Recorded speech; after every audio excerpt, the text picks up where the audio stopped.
గత నెల 22న జమ్మూ కాశ్మీర్లోని పహల్గామ్లో ఉగ్రవాదులు నరమేధం సృష్టించిన విషయం తెలిసిందే. అమాయకులైన 26 మంది పర్యాటకులను పొట్టన పెట్టుకున్నారు.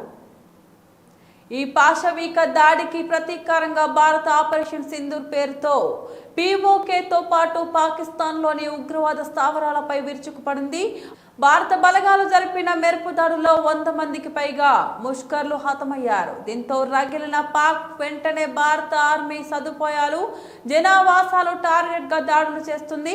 వందలాదిగా డ్రోన్లు క్షిపణులను భారత్ పై ప్రయోగించింది. దీంతో ఆకాశ్ S-400 వంటి మన గగనతల రక్షణ వ్యవస్థలు సమర్థవంతంగా వాటిని తిప్పికొట్టాయి. వాటిని ఎక్కడికక్కడ నేలమట్టం చేశాయి.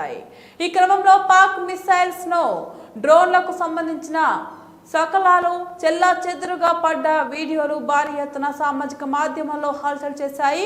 ఇప్పటికే పాకిస్తాన్ పై జరిపిన పలు దాడులు వీడియోలను భారత ఆర్మీ విడుదల చేసిన విషయం తదితమే.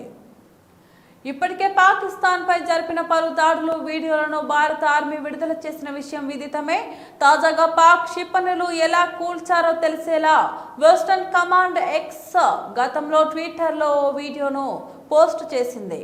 అగ్నిగోడల భారత ఆర్మీ శత్రు దేశం మిసైల్స్ ను నేలమట్టం చేసిందని పేర్కొన్నారు. ఇప్పుడు వీడియో సోషల్ మీడియాలో వైరల్ అవుతుండగా నెటిజన్లు తమదైన శైలిలో స్పందిస్తున్నారు.